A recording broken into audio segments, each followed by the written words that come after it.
Hello friends, welcome back to my channel. It's my job ಅಡ್ಡ. So ಇವತ್ತು ನಾನು ನಿಮಗೆ ಈ ಒಂದು ವಿಡಿಯೋ ಯಾಕೆ ಮಾಡ್ತಾ ಇದ್ದೀನಿ ಅಂದರೆ, ನಾನು ಮೊನ್ನೆ ಒಂದು ವಿಡಿಯೋ ಹಾಕಿದೆ ಯುವನಿಧಿಗೆ ಹೇಗೆ ಅಪ್ಲೈ ಮಾಡಬೇಕು ಅಂತ ಅಂದ್ಬಿಟ್ಟು. ಆ ಅಪ್ಲೈ ಮಾಡಿರೋ ವಿಡಿಯೋಗೆ ತುಂಬ ಜನ ಕಮೆಂಟ್ಸ್ ಮಾಡಿದ್ದಾರೆ, ಯಾಕಂದರೆ ತುಂಬ ಡೌಟ್ಸ್ ಇದೆ. ಇನ್ಕ್ಲೂಡಿಂಗ್ ನಾವು ಫಸ್ಟು ಇದ್ರ ಬಗ್ಗೆ ಮಾಹಿತಿ ಬಂದಾಗಲೂ ನನಗೂ ಕೂಡ ಡೌಟ್ ಇತ್ತು. ಬಟ್ ಈಗ ನನಗೆ ತುಂಬ ಡೌಟ್ಸ್ಗಳೆಲ್ಲ ಕ್ಲಿಯರ್ ಆಗಿದೆ. ಸೊ ನಿಮ್ಮ ಡೌಟ್ಸ್ನ ನಾನು ಕ್ಲಿಯರ್ ಮಾಡೋಕ್ಕೆ ನಾನು ಪ್ರಿಪೇರ್ ಆಗಿ ಬಂದಿದ್ದೀನಿ. ಸೊ ಇವತ್ತು ಏನು ಹೇಳಬೇಕು ಅಂತಂತಂದರೆ, ಫಸ್ಟ್ ಡೌಟ್ ಏನಿತ್ತು ಅಂತಂತಂದರೆ, NDA ಇಲ್ಲಿ ಮೇನ್ ಕಾಣ್ತಿರೋದು NAD ಪೋರ್ಟಲಲ್ಲಿ ನಿಮ್ಮ ಒಂದು ಅಕಾಡೆಮಿಕ್ ಡೀಟೇಲ್ಸ್ ಸಿಗ್ತಿಲ್ಲ ಮೇಡಮ್ ಅಂತ ಕೇಳಿದ್ರಿ. ಸೊ ನಾನು ಹೋದ ವಿಡಿಯೋದಲ್ಲೇ ತುಂಬ ಕ್ಲಿಯರಾಗಿ ಹೇಳಿದ್ದೀನಿ ದಟ್ NAD ಡೀಟೇಲ್ಸು ಕೆಲವೊಬ್ಬರಿಗೆ ಬರ್ತಿಲ್ಲ. ನಿಮ್ಮ ರಿಜಿಸ್ಟರ್ ನಂಬರು, ನಿಮ್ಮ ಯೂನಿವರ್ಸಿಟಿ ಎಲ್ಲ ಹಾಕಿದ್ರೂ ಕೂಡ ಬರ್ತಿಲ್ಲ. ಸೊ ಏನು ಮಾಡಬೇಕು ನೀವು ಅಂತಂತಂದರೆ, ನಿಮ್ಮ ಒಂದು ಯಾವ್ಯಾವ ಕಾಲೇಜಸ್ ಆರ್ ಯೂನಿವರ್ಸಿಟಿ, ಮೇನ್ ಯೂನಿವರ್ಸಿಟಿಯಲ್ಲಿ ಓದಿದರೆ ಯೂನಿವರ್ಸಿಟಿಗೆ ಹೋಗ್ರಿ, ಇಲ್ಲ ಕಾಲೇಜಸಲ್ಲಿ ಹೋಗಿದ್ರೆ ಕಾಲೇಜಸ್ಗೆ ಹೋಗಿ ನಿಮ್ಮ ಆಫೀಸ್ ರೂಮಲ್ಲಿರೋ ಕೇಳಿ, ಅವ್ರನ್ನ ಆಫೀಸಲ್ಲಿ ಯಾರು ಇರ್ತಾರಲ್ಲ ಮೇನ್, ಅವ್ರನ್ನ ಹೋಗಿ ಕೇಳಿ. ಹೀಗೆ ನಾನು ಅಪ್ಲೈ ಮಾಡಬೇಕು ಯುವನಿಧಿಗೆ, ಬಟ್ ನಂದು NAD ಪೋರ್ಟಲ್ಲಿ ನನ್ನ ಅಕಾಡೆಮಿಕ್ ಡೀಟೇಲ್ಸ್ ಬರ್ತಿಲ್ಲ ಅಂತ. ಸೊ ಅವ್ರು ನಿಮಗೆ ಏನು ಮಾಡ್ತಾರೆ ಅಂತಂತಂದರೆ, they will help you out. ಯಾಕಂತಂತಂದರೆ ಕಾಲೇಜವರೇ ಅದನ್ನು ಅಪ್ಡೇಟ್ ಮಾಡಬೇಕು. ನಾವು ಸೈಬರಲ್ಲಾಗಿರ್ಬೋದು, ಇಲ್ಲ ನಾವೇ ಯಾವುದೇ ಥರವಾದ ಅಪ್ಡೇಟ್ನ ಮಾಡೋಕ್ಕೆ ಆಗಲ್ಲ. ಸೈಬರಲ್ಲಿ ಹೋಗಿ ಕೂಡ ಮಾಡ್ಸೋಕ್ಕೆ ಆಗಲ್ಲ. ಸೊ ನೀವೇನು ಮಾಡಬೇಕು ಅಂತಂತಂದರೆ, ನಿಮ್ಮ ಕಾಲೇಜ್ಗೆ ಹೋಗಿ ನೀವು ವಿಚಾರಿಸ್ಬೇಕಾಗುತ್ತೆ. ನಿಮ್ಮ ಮಾರ್ಕ್ಸ್ ಕಾರ್ಡ್ಸ್ಗಳನ್ನ ತೊಗೊಂಡೋಗಿ ನೀವು ಡೀಟೇಲ್ಸ್ನ ಅವ್ರಿಗೆ ತೋರಿಸಿ, ನಾನು ಹೀಗೆ ಕಂಪ್ಲೀಟ್ ಮಾಡಿದ್ದೀನಿ ಸರ್, ಅಂದರೆ ಸೋ ಆ್ಯಂಡ್ ಸೋ ಇಯರಲ್ಲಿ, ಸೊ ನನಗೆ NAD ಪೋರ್ಟಲಲ್ಲಿ ಅಪ್ಡೇಟ್ ಮಾಡಿಕೊಡಿ ಅಂತ ಕೇಳಬೇಕಾಗತ್ತೆ ನೀವು. ಓಕೆನಾ? ಇದು first doubt. Next second doubt ಏನಾಗಿತ್ತು ಅಂತಂತಂದರೆ, ಆಧಾರ್ ಅಥೆಂಟಿಕೇಷನ್ ಮಾಡಬೇಕಾದ್ರೆ ತುಂಬ ಜನಕ್ಕೆ ಏನಾಗುತ್ತೆ ಅಂದರೆ ಪ್ರಾಬ್ಲಮ್ ಆಗ್ತಿದೆ. ಆಧಾರ್ ನಂಬರ್ ಇದಾಗ್ತಿದ್ದಂಗೆ ನಮ್ಮ ಒಂದು ಡೀಟೇಲ್ಸ್ ಅದು ತೊಗೋತಿಲ್ಲ, ಆರೆಲ್ಸ್ ಫೋಟೋ ಅಪ್ಡೇಟ್ ಮಾಡೋಕ್ಕಾಗ್ತಿಲ್ಲ ಅಂತ. ಸೊ ನಾನು ನಿಮಗೆ ಆಲ್ರೆಡಿ ಒಂದು ಸಜೆಷನ್ ಕೊಟ್ಟಿದ್ದೀನಿ ದಟ್ ಅರ್ಲಿ ಮಾರ್ನಿಂಗ್ ಅಥವಾ ಮಿಡ್ ನೈಟ್ ಟೈಮಲ್ಲಿ ಟ್ರೈ ಮಾಡಿ. ಯಾಕೆಂದರೆ ತುಂಬ ಜನ ಅಪ್ಲೈ ಮಾಡ್ತಿದ್ದಾರೆ. ನಿಮ್ಗೆ ಆಲ್ರೆಡಿ ಗೊತ್ತು ಏನು ಅಂತಂತಂದರೆ, ಗೃಹಲಕ್ಷ್ಮಿ ಆಗಿರ್ಬೋದು, ಗೃಹಜ್ಯೋತಿ ಆಗಿರ್ಬೋದು, ಅದಕ್ಕೆ ಅಪ್ಲೈ ಮಾಡಿದಾಗಲೂ ಕೂಡ ತುಂಬ ಸರ್ವರ್ ಇಶ್ಯೂಸ್ ಇತ್ತು. ಸೊ ಇನ್ಕ್ಲೂಡಿಂಗ್ ಇದಕ್ಕೂ ಕೂಡ ತುಂಬ ಸರ್ವರ್ ಇಶ್ಯೂಸ್ ಇದೆ. ಆ್ಯಂಡ್ ಒಂದು ನಾವು ತಲೆಯಲ್ಲಿ ಏನು ನೆನ್ಪಿಟ್ಕೋಬೇಕು ಅಂತಂತಂದರೆ, ಸರ್ಕಾರದಿಂದ ಬರ್ತಿರೋ ಹೊಸ ಪ್ರಯತ್ನಗಳಿವು. ಸೊ ಎಲ್ಲದರಲ್ಲೂ ವಿಫಲಗಳಾಗಿರ್ಬೋದು, ಫೇಲ್ಯೂರ್ಸ್ ಆಗಿರ್ಬೋದು, ಎಲ್ಲ ಕೂಡ ಇರುತ್ತೆ. ಸೊ ಆದಷ್ಟು ನೀವು ಅದನ್ನು ಸ್ವಲ್ಪ ನೀವು ಹೇಗೆ ಹಾಕಬೇಕು ಅನ್ನೋದ್ರ ಕಡೆ ಗಮನ ಕೊಡಿ. ಸೊ ಅರ್ಲಿ ಮಾರ್ನಿಂಗ್ ಅಂದರೆ ನಾನು ವಿಡಿಯೋ ಮಾಡಿದ್ದು ಕೂಡ ಅವತ್ತು ಅರ್ಲಿ ಮಾರ್ನಿಂಗೇನೆ. ಇವತ್ತು ಈಗ ನಾನು ವೆಬ್ಸೈಟ್ ಓಪನ್ ಮಾಡೋಕ್ಕೆ ಅಂತ ಇದು ಮಾಡಿದಾಗಲೂ ಕೂಡ ತುಂಬ ಬ್ಯುಸಿ ಬಂತು. ಸೊ ಆದಷ್ಟು ಅರ್ಲಿ ಮಾರ್ನಿಂಗ್ ಅಥವಾ ಮಿಡ್-ನೈಟಲ್ಲಿ ಟ್ರೈ ಮಾಡಿ, ಸಕ್ಸಸ್ ಆಗುತ್ತೆ. ಇನ್ನೊಂದು ಬಿ ಎಡ್ ಆಗಿರೋರು 2023ಯಲ್ಲಿ BEd ಪಾಸ್ ಆಗಿರೋರು ಕೂಡ ಅಪ್ಲೈ ಮಾಡ್ಬೋದಾ? ಇದು ನಿಮ್ಮ ಥರ್ಡ್ ಡೌಟ್. ಸೊ ಹೌದು, BEd ಕೂಡ ಡಿಗ್ರಿನೇ. ಸೊ BEd ಆಗಿದ್ರು ಕೂಡ, ಅಂದರೆ BSc BEd ಆಗಿರ್ಬೋದು, MCom ಮಾಡಿ BEd ಮಾಡಿರೋರು, ಯಾವುದೇ ಆದರೂ ಡಿಗ್ರಿ ಆಗಿರ್ಬೋದು, BEd ಕೂಡ ಒಂದು ಡಿಗ್ರಿನೇ. ಓಕೆನಾ? ಮತ್ತು ಇನ್ನೊಂದು, ಡಿಸ್ಟೆನ್ಸಲ್ಲಿ ಏನಾದರೂ ನಾವು ಮಾಡಿದರೆ ಹಾಕ್ಬೋದಾ? ಅಂದರೆ KSOU ಆಗಿರ್ಬೋದು, ಇಲ್ಲ IGNOU, ಈ ಥರ ಓಪನ್ ಡಿಸ್ಟೆನ್ಸ್ ಎಜುಕೇಷನಲ್ಲಿ ಏನಾದರೂ ನಾವು ಮಾಡಿದರೆ ಇದಕ್ಕೆ ಅಪ್ಲೈನ ಮಾಡ್ಬೋದು. ಯಾವುದೇ ಥರವಾದಲ್ಲಾದರೂ ಡಿಗ್ರಿನ ನೀವು ಮುಗಿಸ್ಕೊಂಡಿದ್ದಲ್ಲಿ, 2023 ನೀವು ಪಾಸ್ಡ್ ಔಟ್ ಆಗಿದ್ದಲ್ಲಿ ನೀವು ಇದಕ್ಕೆ ಅಪ್ಲೈನ ಮಾಡ್ಬೋದಾಗಿರುತ್ತೆ. Including BE candidates. ನನಗಿದು ಒಂದು ಕ್ವೆಶನ್ ಬಂದಿತ್ತು, ನಾನು BE ಮಾಡಿದ್ದೀನಿ ಮೇಡಮ್, ಅಪ್ಲೈ ಮಾಡ್ಬೋದಾ ಅಂತ. ಹೌದು, BE ಕೂಡ ಡಿಗ್ರಿನೇ, ಅಪ್ಲೈ ಮಾಡಿ. ಓಕೆ. ನಂತರ ಮೇಜರ್ ಡೌಟ್, 2023 ಅಂದರೆ ಹೇಗೆ ಮೇಡಮ್ ಅಂತ ಕೇಳಿದ್ರು. ಯಾಕಂದರೆ ಸೆಪ್ಟೆಂಬರ್ 2022 ಔಟ್ಪುಟ್ ಆಗಿದ್ದಾರೆ ಕೆಲವರು, ಅವ್ರಿಗೆ ಈ ಒಂದು ಇದು ಯೋಜನೆ ಸಿಗಲ್ಲ.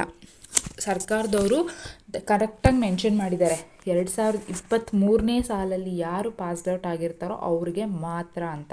ಸೊ ಜನವರಿ ತಿಂಗಳಿಂದ ಈಗ ನವಂಬರ್ ತಿಂಗಳವರೆಗೂ ಯಾರ್ಯಾರು ಪಾಸ್ಡ್ ಔಟ್ ಆಗಿರ್ತೀರೋ ಅವ್ರು ಮಾತ್ರ ಈ ಒಂದು ಇದಕ್ಕೆ ನೀವು ಅಪ್ಲೈನ ಮಾಡ್ಬೋದಾಗಿರುತ್ತೆ.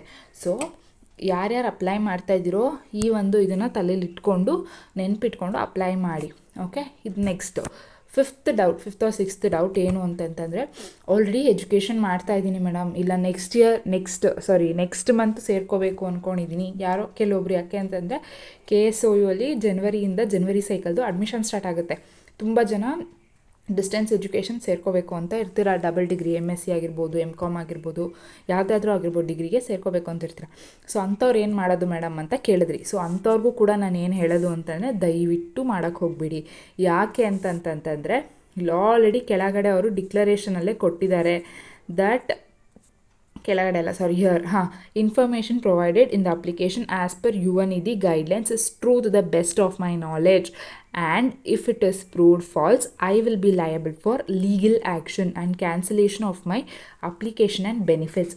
ಅಲ್ಲಿ ಕೊಟ್ಟಿದ್ದಾರೆ ನೋಡಿ, I am not pursuing any higher education ಅಂತ ಅಲ್ಲಿ ಕೊಟ್ಟಿದ್ದಾರೆ. ನೀವು ಅದಕ್ಕೆ ಡಿಕ್ಲರೇಷನ್ ಎಸ್ ಅಂತ ಕೊಟ್ಟಿರ್ತೀರ. ಸೊ ಬೈ ಚಾನ್ಸ್ ಏನಾದರೂ ಮುಂದೆ ಈಗ NAD ಪೋರ್ಟಲಲ್ಲಿ ಏನಾಗುತ್ತೆ ಅಂದರೆ ಆವಾಗ ನಿಮ್ಮ ಎಜುಕೇಷನ್ ಇದನ್ನು ಅಪ್ಡೇಟ್ ಆಗ್ತಾ ಹೋಗುತ್ತೆ, ಆವಾಗ ಪ್ರಾಬ್ಲಮ್ ಆಗುತ್ತೆ. ಸೊ ಯಾವುದೇ ಕಾರಣಕ್ಕೂ ಮಾಡೋಕ್ಕೆ ಹೋಗಬೇಡಿ. ಮತ್ತು ಮುಂದೆ ಏನಾದರೂ ಪ್ರಾಬ್ಲಮ್ ಆದಾಗ ಸುಮ್ಮನೆ ಸಫರ್ ಆಗ್ತೀರಾ. ಅದ್ರ ಬದಲು ಬೇರೆ ಈಗ SSP ಸ್ಕಾಲರ್ಶಿಪ್ ಕಾಲ್ ಆಗುತ್ತೆ, ತುಂಬ ಸ್ಕಾಲರ್ಶಿಪ್ಸ್ಗಳು ಕಾಲ್ ಆಗುತ್ತೆ. ಈಗ ಹೊಸದೊಂದು ಪ್ರಧಾನ ಮೋದಿದು ಒಂದು ಹೊಸ ಇದನ್ನು ಕಾಲ್ ಮಾಡಿದ್ದಾರೆ, ಅದ್ರ ಬಗ್ಗೆ ಕೂಡ ನಾನು ನಿಮಗೆ ವೀಡಿಯೋನ ಮಾಡಿ ಹಾಕ್ತೀನಿ. ನಿಮಗೇನಾದರೂ ಸ್ಕಾಲರ್ಶಿಪ್ಸ್ ಬಗ್ಗೆ ಏನಾದರೂ ವೀಡಿಯೋಸ್ ಬೇಕು ಮೇಡಮ್ ಅನ್ನೋದಾದರೆ ಹೇಳಿ, ನಾನು ಅದನ್ನು ಕೂಡ ವೀಡಿಯೋನ ಮಾಡ್ತೀನಿ. ಕಮೆಂಟ್ ಮಾಡಿ, ಓಕೆನಾ? ಇಲ್ಲಂತಂದರೆ ನಾನು ಸ್ಕಾಲರ್ಶಿಪ್ದೇನು ಮಾಡೋಕ್ಕೆ ಹೋಗಲ್ಲ. ಯಾಕೆ ಅಂತಂದರೆ ನನಗೆ ಜಾಬ್ ಅಪ್ಡೇಟ್ಸ್ ಅಷ್ಟೇ ಕೊಡೋದ್ರಿಂದ ಸ್ಕಾಲರ್ಶಿಪ್ ಮಾಡ್ತಿಲ್ಲ. ಬಟ್ ಸ್ಕಾಲರ್ಶಿಪ್ದು ಕೂಡ ನಿಮ್ಗೆ ಏನಾದರೂ ಇನ್ಫಾರ್ಮೇಷನ್ ಬೇಕು ಅಂತಂದರೆ ಹೇಳಿ, ನಾನು ಅದನ್ನು ಹಾಕ್ತೀನಿ. ಓಕೆ, ಸೊ ಇದಿಷ್ಟೆಲ್ಲ ಆಗಿದೆ. ಕೆಲವೊಬ್ರಿಗೆ ಏನಾಗ್ತಿದೆ ಅಂತಂದರೆ ಎಲ್ಲ ಮುಗಿಯುತ್ತೆ, ಎಲ್ಲ ಫಿಲ್ ಆಗುತ್ತೆ, ಇದನ್ನು ಕೂಡ ಹಾಕಿ ಸಬ್ಮಿಟ್ ಕೊಡ್ತಿದ್ದಾರೆ, ಬಟ್ ಸಬ್ಮಿಟ್ ಆಗ್ತಿಲ್ಲ. ರೈಟ್?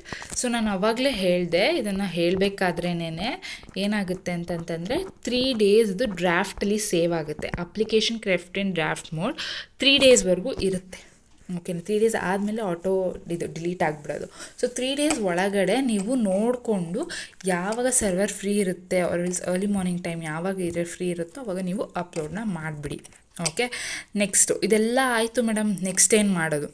ಇದೆಲ್ಲ ಅಪ್ಲೋಡ್ ಮಾಡಾದಮೇಲೆ ನಿಮಗೆ ಒಂದು ಅಪ್ಲಿಕೇಶನ್ ID ಆರೆಲ್ಸ್ ನಿಮ್ಮ ಒಂದು ಸ್ಟೇಟಸ್ ಚೆಕ್ ಮಾಡೋದಕ್ಕೋಸ್ಕರ ಒಂದು ID ಬರುತ್ತೆ.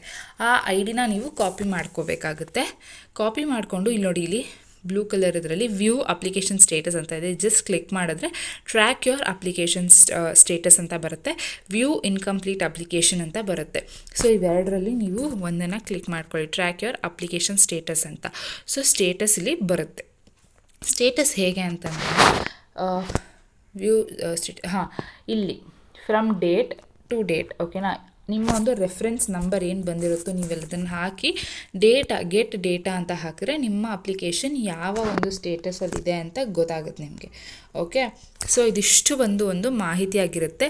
ಇದಲ್ದೇ ಕೂಡ ನಿಮ್ಗೆ ಏನಾದರೂ ಡೌಟ್ಸ್ ಇದ್ದರೆ, ನನಗೆ ಗೊತ್ತಿರೋಂಗೆ ನಾನು ಎಲ್ಲ ಡೌಟ್ಸ್ನೂ ಕ್ಲಿಯರ್ ಮಾಡಿದ್ದೀನಿ. ಬಟ್ ಇನ್ನೂ ಏನಾದರೂ ಡೌಟ್ಸ್ ಇದ್ದರೆ ದಯವಿಟ್ಟು ಕಮೆಂಟ್ ಬಾಕ್ಸಲ್ಲಿ ತಿಳಿಸಿ, I will help you out. ಓಕೆನಾ? ಮತ್ತು ಟೈಮ್ ಇದೆ, ಯಾರೂ ಟೆನ್ಷನ್ ಮಾಡ್ಕೋಬೇಡಿ, ಟೈಮ್ ಇದೆ, ನಿಧಾನಕ್ಕೆ ಅಪ್ಲೈ ಮಾಡಿ. ಓಕೆ, ಹರಿಬರಿಯಲ್ಲಿ ತಪ್ಪೆಲ್ಲ ಕೊಡೋಕ್ಕೆ ಹೋಗಬೇಡಿ. Okay, take you time, apply it. Okay, and ಈ ವಿಡಿಯೋ ನಿಮಗೆ ಹೆಲ್ಪ್ಫುಲ್ ಆಗಿದೆ ಅಂತ ಅಂದ್ಕೊತೀನಿ. ಮತ್ತೊಂದು ವಿಡಿಯೋ ನಿಮಗೋಸ್ಕರ ಬರುತ್ತೆ. ಹಾಗೆ ಈ ನಿಮ್ಮ ನನ್ನ ಒಂದು ಸಣ್ಣ ಒಂದು ಪ್ರಯತ್ನಕ್ಕೆ ನಿಮ್ಮ ಒಂದು ಸಪೋರ್ಟ್ ಇರಲಿ. ದಯವಿಟ್ಟು ನನ್ನ ಚಾನಲ್ನ ಸಬ್ಸ್ಕ್ರೈಬ್ ಮಾಡ್ಕೊಳ್ಳಿ, ಹಾಗೆ ವಿಡಿಯೋನ ಲೈಕ್ ಮಾಡಿ, ಸೊ ದ್ಯಾಟ್ ನನಗೂ ಕೂಡ ಒಂದು ಮೋಟಿವೇಟ್ ಆಗುತ್ತೆ. So thank you.